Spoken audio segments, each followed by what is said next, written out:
This is such a beautiful spot here in this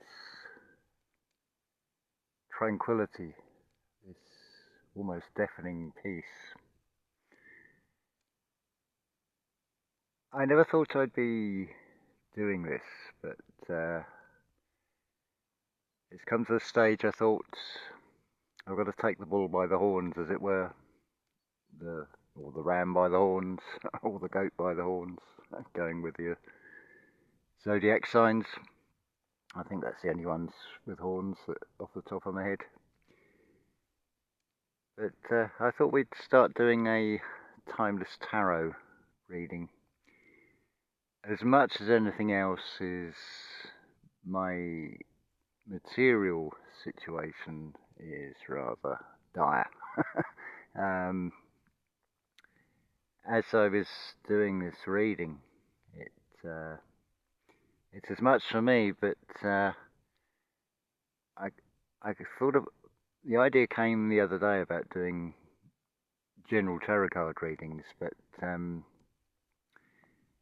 thought I'd wait until it felt the right time to do it, which happens to be today, Sunday. I think it's the I can't remember the date. It might be the 7th. Anyway, I thought if I feel something, others feel something. This has been echoed in comments I've had back where I've talked about different experiences I've been through, and if I feel it, invariably there'll be others of you that feel it. So I thought I'd do this tarot card reading. It's a timeless tarot, so it's in the moment. It's always in the moment when you hear it. If you feel drawn to watch this video, that's your intuition speaking, because there's a message in this that is for you. Just a little explanation. I've never been trained in reading tarot cards. I have very little knowledge whatsoever. What I will say is there's 78 cards, 7 and 8 make 15, which reduce down to 6. So it's something that's coming to the mind's eye, to that 6th chakra. And it's about the interaction in the moment, in this physical reality that I feel is being shown. So the bottom of the deck was this 5 of trees. And you can see here you've got a representation of the material world, a tree that's growing, there's a cup or something hidden behind the trees, and then you've got the sun there. What is this card actually saying? Effectively, because it was the bottom card on the deck when I did this reading, so it's the foundation, the nature of the question. It's about nurturing, going within oneself,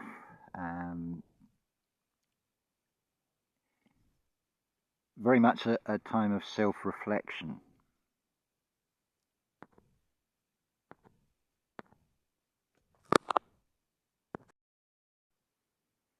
It's a withdrawal. It's to sort of nurture a secret self. So from the bottom of the deck, I follow this because it tells a story. We then move on to the 2 of rivers. So the 2 of rivers is about change. I'm just going to check in the book what it says on this one. Let's just have a look here. On the page.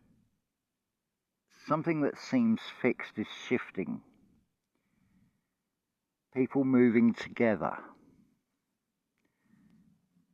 It's a bit of a theme that develops with these cards, with the last one. It's actually 7 cards I've drawn, because I thought I need to follow this back, this root of this question. It's a general reading, so if it resonates, or any of it resonates, just go with that.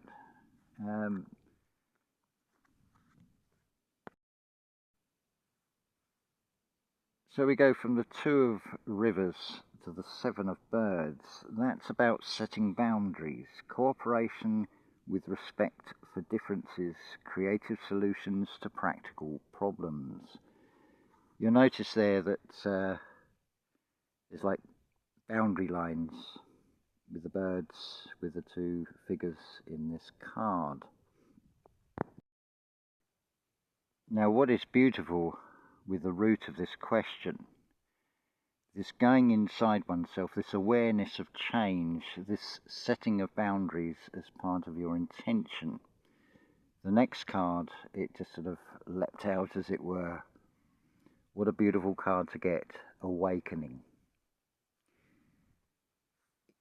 It represents transformation, a moment, possibly an event that brings a life change which has built up over a long period of time, a joining with others and responsibility. If we look at the little figures there, it's sort of suggesting they've got almost like halos, light shining out from them. They're others that you will come across, you'll be on the same frequency. It's not about one being higher than the rest, as it were, but it's a recognition of the inner spirit. You'll notice it's also got at the side, it's like almost like a number 11 or 2 pillars, as it were. It comes from this setting of boundaries. So that's the root, the underlying root, the nature of the question, to do with what I'd asked as a general reading for anybody that listens to this. So we'll move on to the actual 3-card reading now. The first card, the 3 of Stones. Now these 3 cards are sort of about, this is like the counsel of the present moment. So the 3 of Stones, mastery, accomplishment, success in work, recognition, working well with others.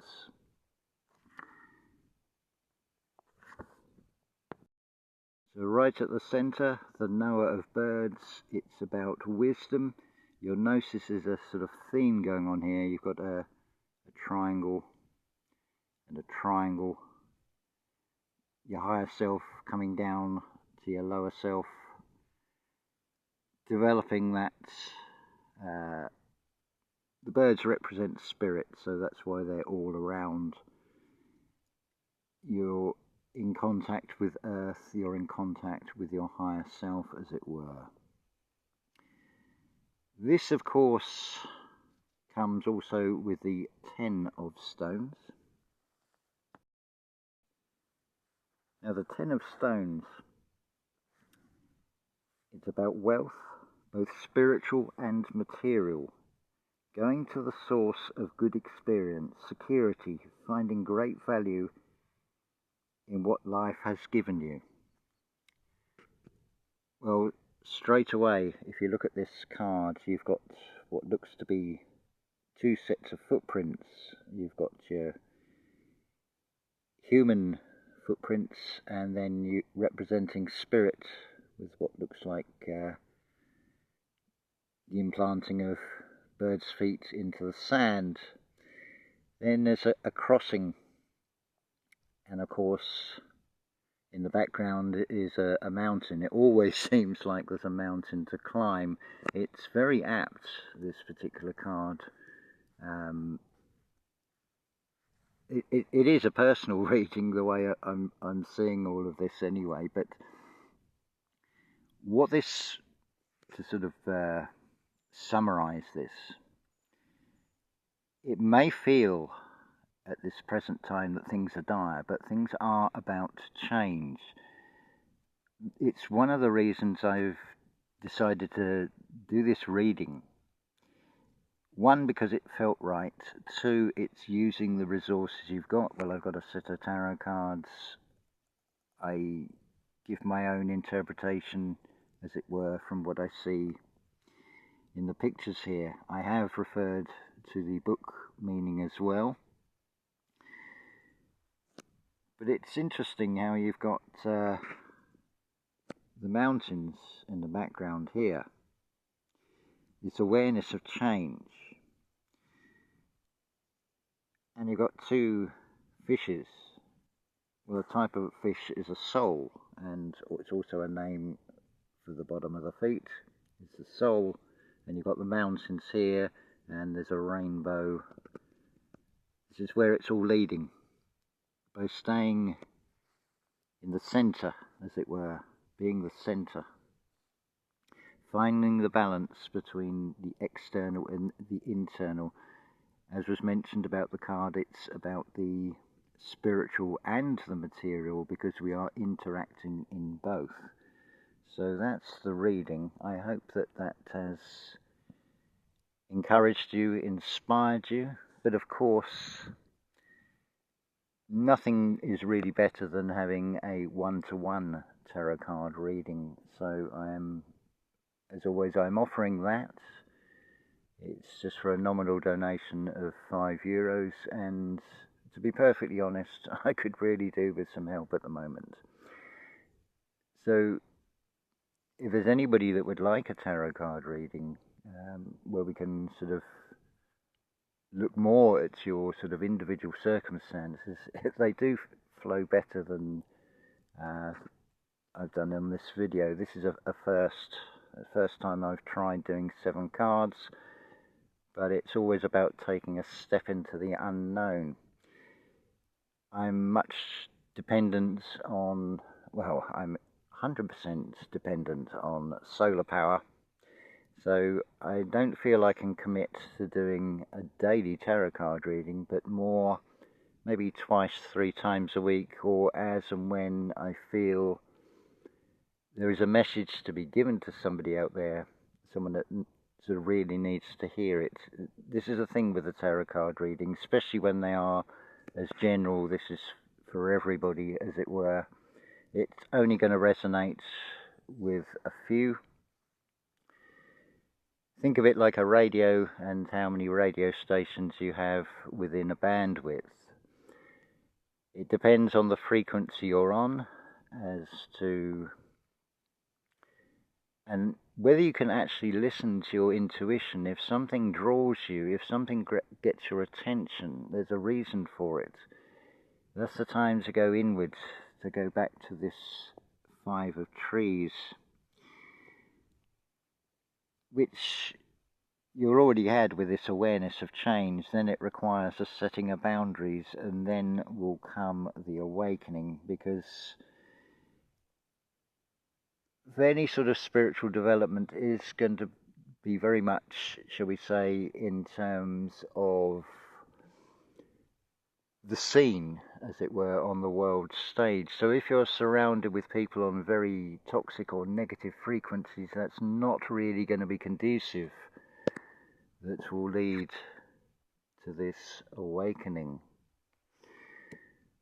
So it is important to set the boundaries of what you consider is right or wrong. It's not putting a judgment on things, it's knowing how something feels inside you. If it's not giving you the best vibrations, then that is your instinct, your intuition is guiding you to say, look elsewhere, set boundaries.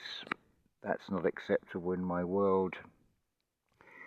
An example of that would be if you're looking into what's going on in the external world through the news, whether it be the mainstream or the, shall we say, conspiracy theory, the alternative, because very often they will have stories of something has been done that's not in the best for humanity, with no solution to it.